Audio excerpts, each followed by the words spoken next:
امام حسین پاک کے ساتھ رسول اللہ کو ایک انوکھا پیار تھا، اس کی مثال ہی نہیں ملتی جیسا پیار وہ حضرت امام حسین پاک سے کرتے تھے۔ کبھی آپ کو دیکھا گیا کہ حضرت امام حسین پاک حضور کی کمر پہ بیٹھے ہیں اور حضور ایسے چل رہے ہیں جیسے آگے ہاتھ رکھ کے یہ جو گھٹنے زمین پہ رکھ کے؟ یہ حضرت عمر پاک اس روایت کے راوی کہ میں نے خود دیکھا کہ حضرت نبی پاک صلی اللہ علیہ وآلہ وسلم اس طرح ہاتھ آگے ہیں، یہ گھٹنے نیچے رکھے ہوئے ہیں اور اپنی کمر پہ حضرت حسین کو بٹھایا ہوا ہے، اور ایک رسی کو حضور نے اپنے منہ میں لیا اور اس کے دونوں کونے جو ہیں وہ حسین کے ہاتھ میں، یعنی اور حضور چل رہے ہیں۔ اور ایک روایت یہ بھی ہے کہ آپ عید کی نماز پڑھنے کے لیے جانے لگے تو حضرت امام حسین آ گئے کہ نانا جان ہم نے پیدل نہیں جانا، ہمیں سواری چاہیے۔ تو آقا علیہ السلام نے فرمایا ایسی سواری ہوگی کہ جس کی مثال کائنات میں کوئی نہیں۔ نانا جان وہ کیا؟ فرمایا میرے کندھوں پہ بیٹھ جاؤ اور میں سواری بنتا ہوں، تم سوار بنو۔ تو عرض کی نانا جان سواری کی تو لگامیں ہوتی ہیں، تو جو سوار ہوتا ہے اس کی لگامیں پکڑتا ہے، تو میں کیا پکڑوں گا؟ تو حضور نے فرمایا میری زلفوں کو تھام لو، جس طرف کو زلف کرو گے میں اسی طرف ہو جاؤں گا۔ یعنی اتنی محبت اور اتنا پیار ہے حضرت امام حسین پاک کے ساتھ نبی پاک صلی اللہ علیہ وسلم کو۔ حضرت امام حسین پاک وہ ہیں جنہوں نے 2.5 سال مصطفیٰ کی زبان کو چوسا ہے۔ علماء یہ فرماتے ہیں کہ حضرت امام حسین بعض اوقات ہر انسان کا گوشت اس کی خوراک کی وجہ سے ہوتا ہے یا ماں کے دودھ کی وجہ سے اس کی ہڈیاں مضبوط ہوتی ہیں، دودھ کی وجہ سے خون اور کھانے کی وجہ سے ہڈیاں مضبوط ہوتی ہیں۔ حسین وہ ہیں کہ ماں کے دودھ کی وجہ سے خون ہے، مصطفیٰ کے لعاب کی وجہ سے ہڈیاں مضبوط ہیں اور وہ سرایت ہے جسم میں۔ اور حضرت علی وہ ہیں جنہوں نے صرف ایک آدھا گھنٹہ حضور کی زبان کو چوسا ہے اور منبر پہ کھڑے ہو کے کہتے ہیں سلونی اما دون العرش، مجھ سے سوال کرو عرش سے آگے کی خبریں دوں گا۔ تو جس نے آدھا گھنٹہ حضور کی زبان کو چوسا اس کا تو یہ عالم ہے، تو جو 2.5 سال چوستا رہا اس کا کیا عالم ہوگا؟ پھر حسین کا سر جو ہے وہ نیزے کی نوک پہ قرآن نہ سنائے تو پھر وہ نبی پاک کی زبان کی تاثیر کیسے؟ تو یہ بات ہے حضرت امام حسین پاک کا مرتبہ اور مقام کرب و بلا کے میدان میں۔ اب میں یہاں آپ کے سامنے ایک بات عرض کرنا چاہتا ہوں۔ دین جو ہے دین یہ بیمار ہو گیا، دین بیمار ہو گیا۔ اس نے پکارا امت مصطفیٰ کو، ہے کوئی مجھے میرا علاج کرانے والا؟ تو جب دین کا علاج کرانے کے لیے کوئی آگے نہیں نہ بڑھا تو دین نے سوچا وہاں جاتا ہوں جہاں سے آیا ہوں۔ تو مدینہ آ گیا حسین کے دروازے پہ، آواز دی حسین میں بیمار ہوں مجھے بچاؤ، دوائی لے کے دو۔ حسین بی بی زینب کے پاس گئے، میری بہن باہر دین آیا ہے بیمار ہے۔ کہا کوئی بات نہیں، اس کو دوائی لے کے دیتے ہیں ٹھیک ہو جائے گا۔ حسین پاک بولے کہ میری بہن جب بیمار حد سے زیادہ تجاوز کر جائے اس کی بیمار کی تو اس کو دوائیوں کی ضرورت نہیں ہوتی، اس کو دوائیوں کی ضرورت نہیں ہوتی، اس کو خون کی ضرورت ہوتی ہے۔ تو بہن نے کہا آپ تو نبی کے دین کے وارث ہیں، منبر کے وارث ہیں، حسین حج کے دن آنے والے ہیں، اعلان کرنا تو اتنا خون جمع ہو جائے گا کہ دین بچ جائے گا۔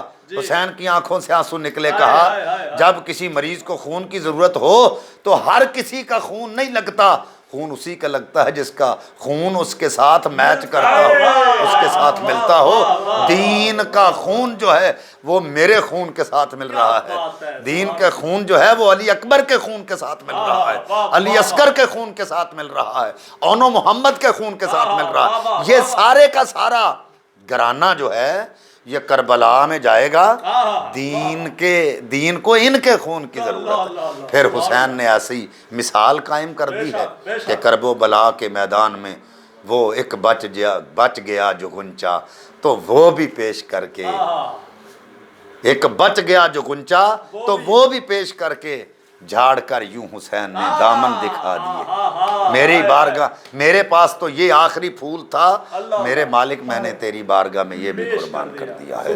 تو حسین پاک کی کی شان یہ ہے کہ آپ نے کرب و بلا کے میدان میں نماز کا دامن نہیں چھوڑا اور صبر کا دامن نہیں چھوڑا. بہت اچھے. کیونکہ حضور نے باقاعدہ طور پہ تربیت فرمائی تھی کہ صبر کا دامن نہیں چھوڑنا اور نماز کا دامن نہیں چھوڑنا. حسین نے آخری وقت تک بھی نماز کا دامن نہیں چھوڑا. حسین وہ ہیں جنہوں نے جب شمر قریب آیا تو کہا کہ پیچھے ہٹ مجھے سجدہ کرنے دے.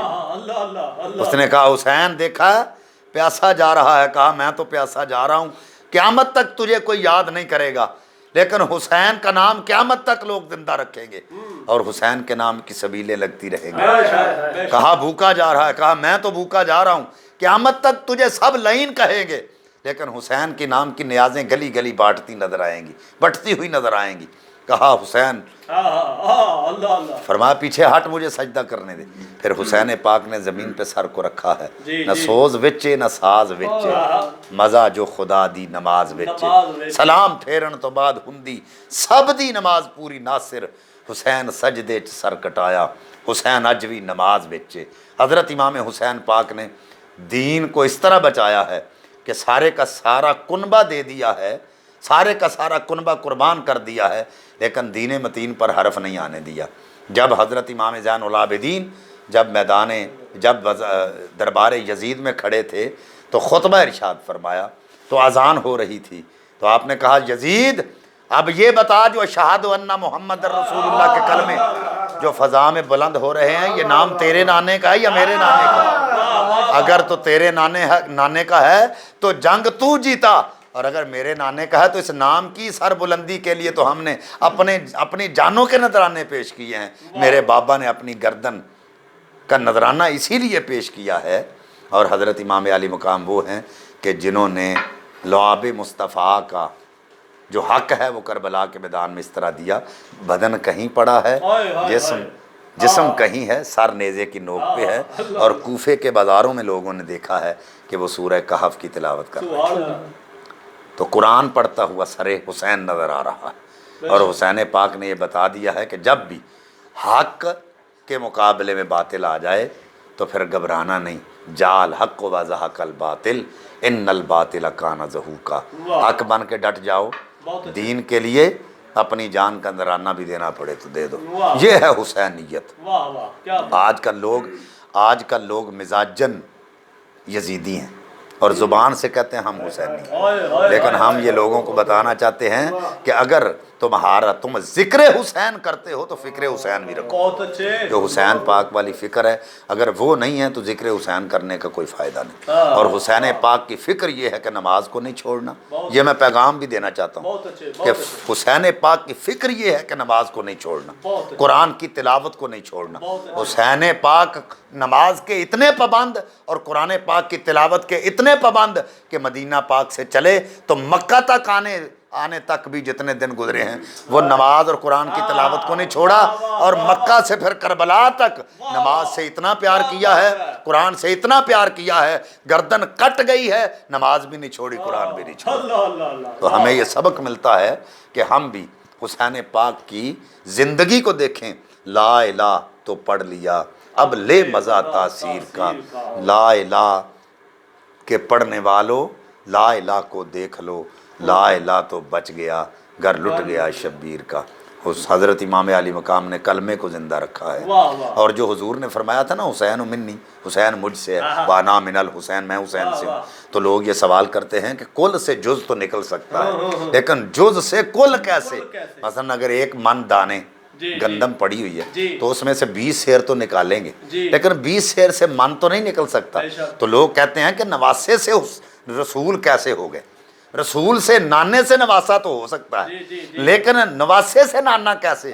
تو حضور نے تشریح یوں فرمائی کہ کربلا سے پہلے حسین و منی ہے, کربلا کے بعد انا من الحسین ہے, کیونکہ حسین نے میرے دین کو بچا کے میرا نام زندہ کر دیا. اگر کربلا میں حسین پاک دین کی لج نہ رکھتے تو قیامت تک کوئی کلمہ پڑھنے والا نہ ہوتا. حسین نے کلمہ بچا کے بتا دیا ہے کہ کربلا کے بعد میں حسین سے ہوں. واہ واہ, بہت اچھے. جھکانا چاہا تھا جس سر کو شام والوں نے, شکست دیکھیے اسی سر کو خود اٹھا کے چلے اور نیزے پہ پڑھ کے قرآن بتلا گئے حسین لہو میں فرد نہیں خاندان بولتا ہے اور یہ پوچھنا ہی سید راشد عارف شاہ صاحب آپ فرماتے ہیں سیف نقابت سے کہ یہ پوچھنا ہی اب سے ہے کہاں تھے حسین نہا تو نہیں تھے عیا تھے حسین اور مباہلہ ہو قصہ ہو کہ دشت کرب و بلا جہاں تھی ضرورت وہاں تھے حسین جہاں تھی ضرورت